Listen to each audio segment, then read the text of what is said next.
എന്താണ് ഈ പറഞ്ഞതിൻ്റെ ആശയം? ഈ പറഞ്ഞതിൻ്റെ ആശയം ചുരുക്കുകയാണ് ഞാൻ, ഓർമ്മിക്കാൻ വേണ്ടി സംഗ്രഹിക്കുകയാണ് ഞാൻ. എന്താണ് ആ പറഞ്ഞ ആശയം എന്നറിയോ? മനുഷ്യര് ജന്മന ജനിച്ചു പോയ നാടുകളുടെ പേരിൽ, അല്ലെങ്കിൽ അവൻ്റെ പ്രകൃതിയുടെ പേരിൽ, സംസാരിക്കുന്ന ഭാഷയുടെ പേരിൽ അനൈക്യങ്ങളോ വ്യത്യാസങ്ങളോ ഉണ്ടാവാം. അല്ലെങ്കിൽ കാലാകാലങ്ങളിൽ മനുഷ്യൻ മാറ്റി വരക്കുന്ന അതിർത്തികൾ, അതാണ് രാജ്യത്തിൻ്റെ അതിർത്തികൾ എന്നത്. ഇന്ത്യയുടെ, പാകിസ്ഥാന്റെ, ബംഗ്ലാദേശിന്റെ, ലോകത്തിലെ മിക്ക രാജ്യങ്ങളുടെയും അതിർത്തികൾ കാലാകാലങ്ങളിൽ പുതുതായി വരക്കപ്പെട്ടതാണ്. ആ മാറ്റി നിർവചിക്കപ്പെടുന്ന അതിർവരമ്പുകളുടെ അടിസ്ഥാനത്തിൽ മനുഷ്യനെ സ്നേഹിക്കുകയും വെറുക്കുകയും ചെയ്യുന്ന ഒരു തത്വത്തെ ഇസ്ലാം എതിർക്കുന്നു. മനുഷ്യ സ്നേഹം എന്ന് പറയുന്ന വികാരത്തെ ഉയർന്ന നിലയിൽ പഠിപ്പിക്കുകയും ഉയർത്തി നിൽക്കുകയും ചെയ്യുമ്പോൾ സങ്കുചിതമായ ഒരു വികാരത്തിലുള്ള ദേശീയ ബോധമില്ലേ, ദേശസ്നേഹമില്ലേ, അതിനെ പരിപൂർണമായി നിരാകരിക്കുകയും ചെയ്യുന്നു. ഇതാണ് ഈ വിഷയത്തിൽ ഇസ്ലാമിന്റെ കാഴ്ചപ്പാട്. മനുഷ്യനെ സ്നേഹിക്കണം. ഇന്നലെ വരെ ഉണ്ടായിരുന്ന അതിരുകൾ യുദ്ധങ്ങളുടെയോ മറ്റ് സാഹചര്യങ്ങളുടെയോ പേരോ മാറ്റി വരക്കപ്പെടുമ്പോൾ ഇന്നലെ വരെ ഉണ്ടായ സുഹൃത്തുക്കൾ നാളെ മുതൽ ശത്രുക്കളായി മാറാൻ പാടില്ല. ഇന്നലെ വരെ ഉണ്ടായിരുന്ന ശത്രുക്കൾ മിത്രങ്ങളായി മാറുന്നതിന് വിരോധമില്ല. പക്ഷെ പുതിയ ശത്രുതകളോട് എടുക്കാൻ പാടില്ല. അതിരുകളുടെ പേരിലാണോ മനുഷ്യൻ സ്നേഹിക്കേണ്ടത്? ഈ അർത്ഥത്തിലാണോ ദേശസ്നേഹം എന്ന പദം ഉപയോഗിക്കുന്നത്? ഈ അർത്ഥത്തിലാണോ ദേശീയ ബോധം എന്ന് ഉപയോഗിക്കുന്നത്? എങ്കിൽ ആ പദത്തോട് അലർജിയാണ്, ആ പദത്തോട് വെറുപ്പാണ്, ആ ആശയത്തോടും വെറുപ്പാണ്. നേരെ മറിച്ച് ഈ വിശ്വാസത്തെ, ഈ ആശയത്തെ മനുഷ്യർ തമ്മിലുള്ള സ്നേഹത്തിന് കണക്കാക്കപ്പെടുന്ന ഒരു മാനദണ്ഡം, ഒരു രൂപരേഖ എന്ന അർത്ഥത്തിലാണെങ്കിൽ അതിനെ അംഗീകരിക്കാനും തയ്യാറാണ്. ഞാൻ ആവർത്തിക്കാം ഒന്നുകൂടി ബാക്കി കാര്യങ്ങൾ ചൂണ്ടിക്കാണിച്ചതിന് ശേഷം. ഈ പറയുന്ന വിശുദ്ധ ഖുർആന്റെ ആശയത്തെ നബി സല്ലല്ലാഹു അലൈഹി വസല്ലമ എന്ന മനുഷ്യർ കണ്ട, മനുഷ്യ ജന്മം ഉടലെടുത്തവരുടെ കൂട്ടത്തിൽ ഇത്രമാത്രം പരിപൂർണരായ ഒരു വ്യക്തിയെ വായിച്ചു നോക്കിയിട്ട് പരിചയപ്പെടാൻ കഴിയുന്നില്ല എന്നതാണ് നമ്മുടെ അവസ്ഥ. അത് മുസ്ലിങ്ങളായതുകൊണ്ട് മാത്രം പറയുന്നതല്ല, സത്യമായിട്ടും അവസ്ഥയാണ്. അദ്ദേഹം ജീവിതത്തിൽ ഇത് പറയുക മാത്രമല്ല, വ്യക്തമായ രേഖ കാണിച്ചു തരികയും ചെയ്തു. അദ്ദേഹത്തിന്റെ അനുചരന്മാരുടെ കൂട്ടത്തിൽ വർഗവ്യത്യാസങ്ങളില്ല, വർണ്ണവ്യത്യാസങ്ങളില്ല, രാജ്യത്തിന്റെ അതിർത്തികളുടെ വ്യത്യാസങ്ങളില്ല. അതിരുകൾ കടന്ന സ്നേഹം നിലനിർത്തി. എത്യോപ്യയിലെ താൻ കണ്ടിട്ടില്ലാത്ത ഒരു കൂട്ടുകാരന് വേണ്ടി പ്രാർത്ഥിക്കാൻ വരെ തയ്യാറായി പഠിപ്പിച്ചു അനുയായികളോട്. പേർഷ്യയിൽ നിന്ന് വന്ന സൽമാൻ അദ്ദേഹത്തിന്റെ കൂടെ ഉണ്ടായിരുന്നു. അങ്ങ് ആഫ്രിക്കയിലെ ഏതോ കാട്ടിൽ നിന്ന് വന്ന, ഒരു ഉൾപ്രദേശത്ത് വന്ന ബിലാൽ അബൂബക്കർ സിദ്ദീഖ് റളിയല്ലാഹു അൻഹുവിനോടൊപ്പം ഒരുമിച്ച് നടക്കാറുണ്ടായിരുന്നു, ജീവിക്കാറുണ്ടായിരുന്നു. നിങ്ങൾക്കറിയാം, ആ അനുചരന്മാരിൽ അതുണ്ടായിരുന്നു. മാത്രമല്ല, അദ്ദേഹം പറഞ്ഞ വാക്കുകളിൽ മുഴുവൻ, അദ്ദേഹം പഠിപ്പിച്ച വചനങ്ങളിൽ മുഴുവൻ അതാണ് നിലനിന്നത്. ലോകത്ത് ഏതെങ്കിലും ഒരു നേതാവ് ഒരു പ്രദേശത്ത് വന്നിട്ട് ആ നാട്ടുകാർക്ക് വേണ്ടി വാദിക്കാതെ മരിച്ചു പോയിട്ടുണ്ടോ? ഇന്ത്യക്കാരന്റെ മഹിമ പറയാതെ ഏതെങ്കിലും ഒരു ഭാരതീയ നേതാവ് കഴിഞ്ഞുപോയോ? അമേരിക്കക്കാരന്റെ പോരിശ പറയാതെ ഏതെങ്കിലും ഒരു അമേരിക്കൻ നേതാവ് കടന്നുപോയോ? അതാ ലോകനീതി. പക്ഷെ പ്രവാചകന്റെ വചനം കേൾക്കണം. കുല്ലുക്കും മിൻ ആദം വആദമിൻ തുറാബ്. നിങ്ങളെല്ലാവരും ആദമിന്റെ മക്കളാണ്. ആദമോ മണ്ണിന്റെ സന്തതിയും, മണ്ണിൽ നിന്നുണ്ടായതാ.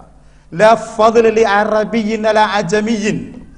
ഒരു അറബി സംസാരിക്കുന്നവന്, ഒരു അറബി വംശജന് ഒരു മഹത്വവും കൽപ്പിക്കും. കുല്ലുക്കും മിൻ ആദം വആദമിൻ തുറാബ്. നിങ്ങളെല്ലാവരും ആദമിന്റെ മക്കളാണ്. ആദമോ മണ്ണിന്റെ സന്തതിയും, മണ്ണിൽ നിന്നുണ്ടായതാ. ലാ ഫദ്ല ലി അറബിയിൻ അലാ അജമിയിൻ. ഒരു അറബി സംസാരിക്കുന്നവന്, ഒരു അറബി വംശജന് ഒരു മഹത്വവും കൽപ്പിക്കേണ്ടതില്ല അനറബി സംസാരിക്കുന്നവനേക്കാളേറെ.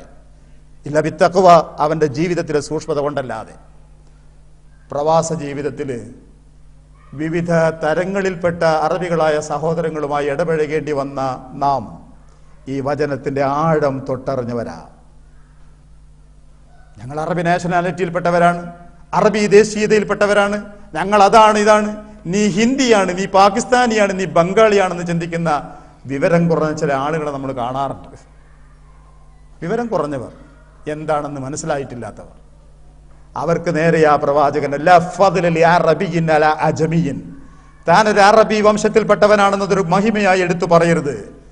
അറബി സംസാരിക്കാത്തവനേക്കാളേറെ തനിക്ക് ജീവിതത്തിലുള്ള സൂക്ഷ്മതയുണ്ടോ, താൻ പറഞ്ഞോളൂ, താൻ മെച്ചപ്പെട്ടവനാണ് എന്ന്.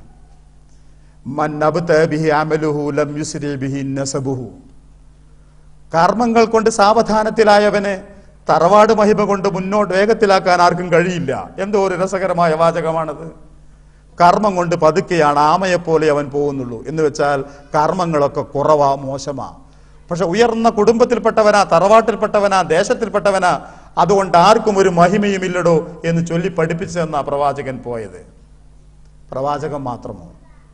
പിൽക്കാലത്ത് 1924 വരെ മാറി മാറി നിലനിന്ന മുസ്ലിം ലോകത്തെ നയിച്ച, മുസ്ലിങ്ങളെ മാത്രമല്ല ലോകത്തെ നയിച്ച ഖിലാഫത്തുണ്ടായിരുന്നു മുസ്ലിങ്ങൾക്ക്. മുസ്ലിങ്ങളാണ് ലോകത്തിന്റെ നിയന്ത്രണം ഏറ്റെടുത്തിരുന്നത്. ഉമവിയ റാഷിദികളായിരിക്കാം, അല്ലെങ്കിൽ ഉമവിയ ആയിരിക്കാം, അബ്ബാസി ആയിരിക്കണം, മംലൂക്കികളായിരിക്കാം, ഉസ്മാനികളായിരിക്കാം, ആരോ ആവട്ടെ, ലോകത്തിന്റെ നിയന്ത്രണം വരെ കയ്യിലാണ്. നിങ്ങൾ ആലോചിച്ച് നോക്കൂ, ലോകത്തെ മുസ്ലിം ചരിത്ര ഭരണാധികാരികളെ പഠിച്ചിട്ട് അവർ ഭരിക്കുന്ന നാട്ടിലെ ജനങ്ങൾക്കിടയിലുള്ള ജാതീയതയോ വംശീയതയോ ഊതി വീർപ്പിച്ച് ആളുകളെ തമ്മിൽ അകറ്റി നിർത്തി തമ്മിലടിപ്പിച്ചിട്ട് അതിലൂടെ തന്റെ അധികാരം നിലനിർത്തിയ ഒരൊറ്റ ഭരണാധികാരിയുടെ പേര് പറയാൻ സാധിക്കുമോ? ഇതൊരു വെല്ലുവിളിയാണ്. ചരിത്രമറിയാവുന്നതിന് മുമ്പിൽ മുസൽമാന് ചോദിക്കാനുള്ളൊരു വെല്ലുവിളി. താൻ ഭരിക്കുന്ന നാട്ടിൽ വിവിധ തരത്തിലുള്ള ജനങ്ങൾ, വിവിധ മതവിഭാഗക്കാരായ ആളുകൾ, വിവിധ ജാതിയിൽ, വിവിധ തൊഴിലിൽ, വിവിധ വർഗത്തിൽപ്പെട്ട ജനങ്ങൾ ജീവിക്കുമ്പോൾ ആ ആളുകൾക്കിടയിൽ ഭിന്നതയും അകൽച്ചയും ഉണ്ടാക്കി തീർത്ത്, വരുത്തി തീർത്ത്, ആ ശ്രമങ്ങൾക്കിടയിൽ നിന്നുകൊണ്ട് തന്റെ അധികാര കസേല കൊണ്ടു നടന്ന, സ്ഥാപിച്ചെടുത്ത, നിലനിർത്തിയ ഒരൊറ്റ ഭരണാധികാരി മുസ്ലിം ചരിത്രത്തിലില്ല. ഇന്നേ വരെ നിങ്ങളും കേട്ടിട്ടില്ല, ഉണ്ടായിട്ടില്ല. അവർക്ക് സാധിക്കുമായിരുന്നില്ല വേണമെങ്കിൽ? ഇല്ല. പകരം വിവിധ മതവിഭാഗങ്ങളും ജനവിഭാഗങ്ങളും ജാതിയുടെയും സഭയുടെയും പേരിൽ ശണ്ട കൂടാൻ ഒരുമ്പെട്ടപ്പോൾ അവിടങ്ങളിൽ മധ്യസ്ഥം പറഞ്ഞ് സ്നേഹത്തിന്റെ വശങ്ങൾ പറഞ്ഞുകൊടുത്ത് ഒരുമിപ്പിച്ച് കൊണ്ടുപോകാൻ മാത്രമേ, അത് പലപ്പോഴും അവരുടെ സ്വന്തം അധികാര കസേരകൾക്ക് നാശമായി വഹിക്കുമെന്നറിഞ്ഞിട്ടുകൂടി അവർ ആ മാർഗത്തിലാണ് മുന്നോട്ട് പോയത്. ലോകത്ത് അടിമകളെ രാജഭരണം ഏൽപ്പിച്ച ഒരു തലമുറയെ നിങ്ങൾക്ക് കേൾക്കാൻ പറ്റും. അടിമകള് അതെന്താ സംഭവം എന്നറിയോ നിങ്ങൾ? ഇന്നിപ്പോ നിങ്ങൾ അറബി സഹോദരങ്ങളെ കാണാറില്ലേ? ദരിദ്രരായ ആഫ്രിക്കൻ രാജ്യങ്ങളിൽ പോയി ചെറിയ കുട്ടികളെ വില കൊടുത്ത് വാങ്ങിച്ചു കൊണ്ടുവന്ന് കുതിരയോട്ടത്തിനും ഒട്ടകയോട്ടത്തിനുമൊക്കെ മുകളിലിരുത്തുന്ന ഇപ്പോൾ വിരോധിക്കപ്പെട്ടൊരു സമ്പ്രദായം. ഇതുപോലെ പണ്ട് കാലത്ത് മുസ്ലിങ്ങൾ ചെയ്തൊരു സമ്പ്രദായമുണ്ട്. എന്താണെന്നറിയോ? ദൂരദിക്കുകളിൽ പോയി ദരിദ്രന്മാരായ ആളുകൾ പണ്ട് കുട്ടികളെ വിൽക്കാൻ പണ്ടേ തയ്യാറാണ്. മുന്നിൽ കടന്ന് തൻ്റെ മകൾ ആഹാരം ലഭിക്കാതെ ചത്ത് പിടയുന്നത് കാണുന്നതിനേക്കാളേറെ നല്ലത് എവിടെയെങ്കിലും പോയി ജീവിക്കുന്നുവെങ്കിൽ ആവട്ടെ എന്നതായിരുന്നു അവരുടെ ചിന്ത. സത്യം, ഞാൻ അടിമത്വത്തെ പ്രോത്സാഹിപ്പിക്കുകയല്ല. അതൊരു കാലഘട്ടത്തിൽ മനുഷ്യ ജീവിതത്തിന് ആവശ്യമായ ഒരു കാലഘട്ടം ഉണ്ടായിരുന്നു എന്ന് ചൂണ്ടിക്കാണിച്ചതാണ്. ഞാൻ പറയട്ടെ ഒരു വാക്കുകൂടി. ആ ആഫ്രിക്കയിൽ നിന്ന് നിങ്ങൾ കാണുന്നില്ലേ കുറെ ദാരിദ്ര്യത്തിന്റെ ചിത്രം? എല്ലും തോലുമായി വെറും തലയോട്ടിയായ മക്കളെയും വെച്ചുകൊണ്ട് കാത്തിരിക്കുന്ന കുറെ ഉമ്മമാർ. ആ ഉമ്മമാരുടെ പക്കൽ പണം കൊടുത്തിട്ട് നിങ്ങളെ മകനെ ഞാൻ കൂട്ടിക്കൊണ്ടുപോയി വളർത്താമെന്ന് പറഞ്ഞാൽ സന്തോഷത്തോടെ അമ്മ മകനെ ഏൽപ്പിക്കും. ആ ഉമ്മാന്റെ മനസ്സിലെ വികാരം എന്താണെന്നറിയോ? ഞാൻ നൊന്തുപറ്റ മകൻ എവിടെയെങ്കിലും ജീവിച്ചിരിക്കുന്നുവല്ലോ, എൻ്റെ കൺമുന്നിൽ വെച്ച് പെടഞ്ഞ് മരിക്കുന്നത് ഞാൻ കാണേണ്ടല്ലോ എന്നാണ്. മുസ്ലിങ്ങൾ ചെയ്തത് എന്താണെന്നറിയോ? ഈ ദാരിദ്ര്യത്തെ ചൂഷണം ചെയ്യാനല്ല, വിവിധ പ്രദേശങ്ങളിൽ കടന്നു ചെന്ന് അവിടെ നിന്ന് കുട്ടികളെ അവർ വിലക്ക് വാങ്ങിച്ചു. വിലക്ക് വാങ്ങിച്ച കുട്ടികളെ അവർ കൊണ്ടുവന്നിട്ട് അടിമകളായല്ല വളർത്തിയത്. അത് സാങ്കേതികമായി മാത്രമാണ് അടിമകൾ. സ്വന്തം മക്കളെ പോലെ വളർത്തി. അവർക്കാവശ്യമായ മതപരമായ വിജ്ഞാനവും ഭൗതികമായ വിജ്ഞാനങ്ങളും നൽകി. അവരായുധാഭ്യാസം പഠിപ്പിച്ചു. അവരെ സൈന്യത്തിലെ സർക്കാരിന്റെ ഉന്നത സ്ഥാനങ്ങളിൽ കൊണ്ടുപോയി നിർത്തി. സ്വന്തം മക്കളെയല്ല, അന്യ ദിക്കുകളിൽ നിന്ന്